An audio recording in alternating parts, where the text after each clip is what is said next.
Hello everyone. I decided that through the votes I got on the Facebook poll that I would do two things. One thing would be a series of videos where I take a spotlight, I take basically like equivalent to a spotlight but with a little bit more in-depth talk on each of my bulbophyllums.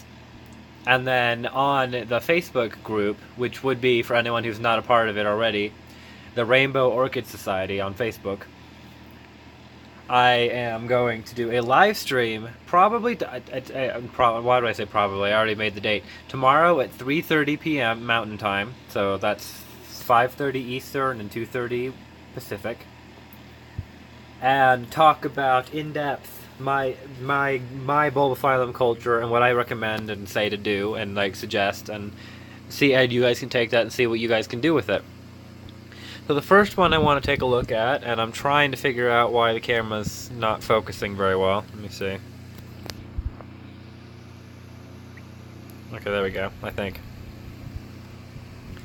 So what we got in front of you is, as you can see, the tags right here. This is Bulbophyllum Collin Dukes, which is more properly known as Bulbophyllum Adoribil Collin. And this is a cross of, and it's right here on this tag. Let me grab that. Bulbophyllum Doris Duke Bill's Best AMAOS crossed on Echinolabium. And so it's in spike, as you can see. It's in spike for the second time since I got it. It was the first bloom seedling before I got it, or hadn't bloomed yet. So the flowers are making good progress. They have a very Echinolabium shape because Echinolabium tends to dominate in that regard. But this plant was a pseudo rescue because it had a lot of root rot when I got it in rotten media. And so I repotted it into fresh moss with a little bit of bark mixed in, and you can still see some of the bulbs aren't very plump yet. But there are some that are, and it's grown a new one right there that's plumping up really nicely. But so these flowers don't look like they're going to get as large as the last bloom was, so that's a little upsetting, but I'm still happy that it's blooming nonetheless. This one inherited Echinolabium smell for the most part. It smells really bad. Not as bad as Echinolabium itself, but still pretty bad. And so this one, like the rest of them, and I'm going to do like little brief touches on the culture here as well, just so you know. But this one, I keep it moist. I sit it in a little tray, usually. A little shallow tray so that it can soak up water into the media here. And then because bulbophyllums love to be like moist over time. It's like over a long period, as Bill Tom says, more water longer, and so that's what the tray does. And so I think it's responding well to that. We've got another new growth starting right there, although who knows, maybe that's a spike. It looks like a new growth though. But we're looking at, I mean, this is a small plant. The other parent, the Doris Dukes, is, I believe it's Rothschildianum and Longissimum, I think. No, that's Elizabeth Ann. I don't remember what Doris Dukes is, to be honest, but it's it blooms like 2 to 3 flowers per spike, and this one it seems to bloom 2 and not sequentially, because Echinolabium is sequentially blooming. And that seems to be the norm when you cross a Lepidorrhiza onto an umbel or a single bloomer, is a couple flowers that open all at once or around the same time. But anyway, it gets bright light. It sits on the heat mat shelf, so it's also kept very warm. Most Bulbophyllum like to stay very warm and lightly moist all the time. There are a few that don't, like the African bulbophyllums. Some of them like to dry out so much that they shrivel, like at a certain point of the year. But this one's nice, and it's a small little plant, and it doesn't have a very long internode. A lot of Lepidorrhiza hybrids tend not to have very long internodes, whereas others like Bulbophyllum Elizabeth Ann or other hybrids tend to have very long internodes, which is the space between the pseudobulbs. On here, you can see little to no rhizome. And so yeah, so this is very nice, a very nice hybrid. And you might be able to make out the fog coming by, because the foggers are running. Oops. Let me actually turn them off for just a moment so that they're not blowing fog into the camera. There we go.